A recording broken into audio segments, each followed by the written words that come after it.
السلام علیکم۔ نفرت سے محبت تک کی سچی کہانی کے سفر میں خوش آمدید۔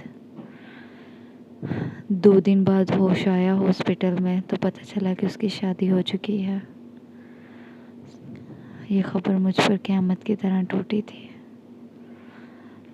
میں بچ کیوں گیا؟ میں خود سے بار بار یہی سوال کر رہا تھا، صرف خود سے نہیں اپنے رب سے بھی، کہ آخر میں کیوں بچ گیا۔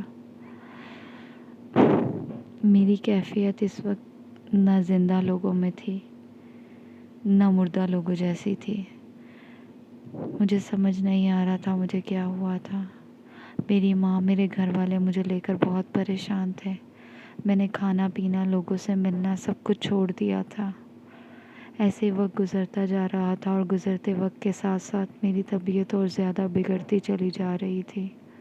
مجھے سمجھانے کی بہت کوشش کی، بہت سے لوگ آئے، بہت باتیں کی، ان سب نے مجھے بہت سمجھایا، لیکن میں ان کو کیسے سمجھاتا کہ میرا دل میرے بس میں نہیں ہے، وہ میری نہیں سننا چاہتا۔ میرا دل تو اب بھی اس کے انتظار میں ہے، وہ تو صرف اسی کا انتظار کرنا چاہتا ہے، اس کا ساتھ چاہتا ہے۔ میرے گھر والوں نے مجھے زبردستی ملک سے باہر بھیج دیا تھا۔ کافی سال گزر گئے اور ایک دن اچانک ایک کزن کے ذریعے مجھے پتہ چلا کہ اس کی طلاق ہو گئی ہے۔ بچہ نہ ہونے کی وجہ سے اس کے شوہر نے اس کو گھر سے نکال دیا ہے طلاق دے کر۔ میں نے یہ بات سنی اور سنتے ہی وہاں سے بھاگ آیا۔ کسی کو بتائے بغیر میں اپنے ملک واپس آ گیا اور آتے ہی بس یہ ٹھان لی کہ اب جو مرضی ہو جائے میں اس سے شادی کر کر رہوں گا، اب کسی کی نہیں سنوں گا۔ میں نے اپنے گھر والوں کو کہا تو پہلے ہی وہ راضی نہیں تھے اس رشتے کو، اب تو اس پر طلاق یافتہ ہونے کا لیبل لگ چکا تھا۔ پر میں نے جب اپنی بات ان کے سامنے رکھی، ان کو کہا کہ اس بار میں نہیں بچوں گا، تو وہ میرے آگے مجبور ہو گئے اور میرا رشتہ لے کر چلے گئے۔ کہ گھر والے کافی ناراض تھے، کیونکہ شاید ان کے بقول میری ہی وجہ سے ان کی بیٹی اس حال میں پہنچی تھی، اور شاید یہ سچ بھی تھا، وہ میری ہی وجہ سے اس حال میں تھی۔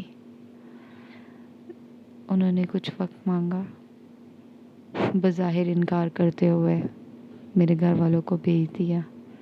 پھر میں نے ٹھان لی کہ اب تو میں نہیں جاؤں گا، اس کو نہیں چھوڑوں گا، اس کا ہاتھ تھام کر ہی رہوں گا۔ میں خود ان کے گھر پہنچ گیا۔ پہلے تو اس کے باپ نے خوب ملامت کی، خوب لعنت دی، اور دیتے بھی کیوں نہ، بیٹی کے باپ تھے، ان کا حق بنتا تھا۔ میں سب کچھ خاموشی سے سر جھکائے سن رہا تھا، صرف اسی آس میں، اسی امید میں کہ شاید وہ میری بات مان جائے۔ ان کے اتنا بولنے کے بعد میں نے صرف ایک لفظ بولا، میں آپ کی بیٹی سے شادی کرنا چاہتا ہوں، اس کو ہمیشہ خوش رکھنا چاہتا ہوں۔ وہ خاموش ہو گئے اور میں وہاں سے چلا آیا۔ اسی آس میں گیا تھا کہ شاید وہ نظر آ جائے، پر وہ سامنے نہیں آئی۔ 2 دن گزرے تو اس کا فون آ گیا۔ اس کی آواز سن کے دل کو جیسے قرار آیا تھا۔ وہ کہہ رہی تھی، اتنے سال ہو گئے ہیں، تم ابھی بھی وہیں کھڑے ہو، میں کہاں سے کہاں پہنچ گئی، تم یہ شادی کی ضد چھوڑ دو، میں یہ شادی نہیں کرنا چاہتی۔ میں نے اس سے بہت منت سماجت کی، پر وہ ماننے کو تیار ہی نہیں تھی۔ وہ مجھ سے دوستی کرنا چاہتی تھی کہ ہم پھر سے دوست بن کے رہ سکتے ہیں، لیکن تم یہ شادی کی ضد چھوڑ دو۔ میں نے کہا ٹھیک ہے، دل میں سوچا کہ شاید آج نہیں تو کل یہ مان جائے گی، پر وقت گزرنے کے ساتھ ساتھ اس کا انکار پکا ہوتا گیا۔ ہم روز باتیں کرتے تھے، اپنی باتیں شیئر کرتے تھے ایک دوسرے سے۔ ہم نے اپنی پڑھائی جاری رکھی، دوبارہ سے سٹارٹ کی پڑھائی اور اپنی پڑھائی ختم کی۔ اپنی پڑھائی ختم کرنے کے بعد میں نے اس سے پھر وہی سوال دہرایا کہ میں تم سے اب بھی شادی کرنا چاہتا ہوں۔ اس نے پھر انکار کر دیا، اس نے کہا کہ میں تم سے شادی نہیں کرنا چاہتی۔ میں بہت ناراض ہوا، میں نے بہت غصہ کیا اور اس سے کہا کہ ٹھیک ہے، آج کے بعد میں تم سے کوئی بات نہیں کروں گا، کسی قسم کی بھی بات نہیں کروں گا۔ تم مجھ سے شادی نہیں کرنا چاہتی تو ٹھیک ہے، مت کرو۔ وہ میرے سامنے روئی، بہت روئی، اور اس نے کہا کہ میں تمہیں کیسے سمجھاؤں؟ تم نہیں سمجھ سکتے کہ میں کس حالات سے گزری ہوں، یہ سال میں نے کس طرح گزارے ہیں۔ میں شادی نہیں کرنا چاہتی، میری بات سمجھو۔ میں تمہیں بہت پسند کرتی ہوں، تم سے بہت پیار کرتی ہوں، لیکن میں تمہارے ساتھ شادی نہیں کر سکتی۔ میں نے اس کو بہت سمجھانے کی کوشش کی، پر وہ نہیں مانی۔ اس کا انکار پکا تھا، پختہ تھا۔ محبت تو میری بھی صحیح تھی۔ میں نے غصے میں فون بند کر دیا۔ اگلے 2-4 روز تک وہ مجھے مسلسل فون کرتی رہی، روتی رہی، لیکن میں ضد کا پکا تھا۔ میں نے اس کا فون اٹھانا ہی بند کر دیا، اور آخر جب اس کو کچھ نہ سمجھ آیا تو ایک دن اس کے باپ کا فون آیا۔ انہوں نے کہا کہ وہ گھر سے چلی گئی ہے، گھر چھوڑ کر، اور تمہارے لیے ایک چٹھی دے کر گئی ہے، ایک خط چھوڑ گئی ہے۔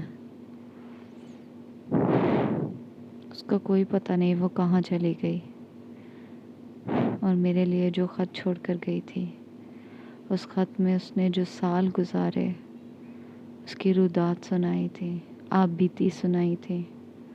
اس خط میں اس نے مجھے بتایا تھا کہ اس پر کیا کیا گزری تھی، وہ کس وجہ سے شادی نہیں کرنا چاہتی تھی، آخر کیا کچھ ہوا تھا اس کے ساتھ۔ اس کی شادی تو اس کے گھر والوں نے کر دی تھی، مگر وہ ایک بھی دن خوش نہیں تھی، کیونکہ اس کے شوہر کے دل میں یہ بات بیٹھ چکی تھی کہ وہ مجھ سے محبت کرتی تھی۔ اس نے کہا کہ میں تم سے بہت محبت کرتی ہوں، پر تمہارے ساتھ نہیں رہ سکتی، کیونکہ مجھ میں اب وہ فیلنگ ہی نہیں ہے لڑکیوں والی۔ میرا شوہر نے ایسا کوئی ظلم نہیں، کوئی ستم نہیں جو شادی کے ان سالوں میں مجھ پر نہ کیا ہو۔ مجھے مارتا تھا، پیٹتا تھا، مجھے بھوکا رکھتا تھا، ہر قسم کا تشدد کرتا تھا مجھ پر۔ ماں کو بتایا تو انہوں نے کہا ٹھیک ہو جائے گا، باپ کو بتایا تو انہوں نے گھر آنے سے منع کر دیا۔ میں بہت ذہنی اذیت میں تھی۔ وہ انسان مجھ پر ہر قسم کا تشدد کرتا تھا، ذہنی اذیت دیتا تھا، جسمانی اذیت دیتا تھا، تمہارے تانے دیتا تھا، تکلیف دیتا تھا، ایذا دیتا تھا،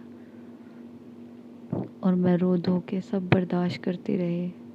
میں ماں بننے والی ہوئی تو اس نے اس بچے کو اپنانے سے انکار کر دیا، یہ کہہ کر کہ اس کا بچہ ہی نہیں ہے، اور مجھے مارا۔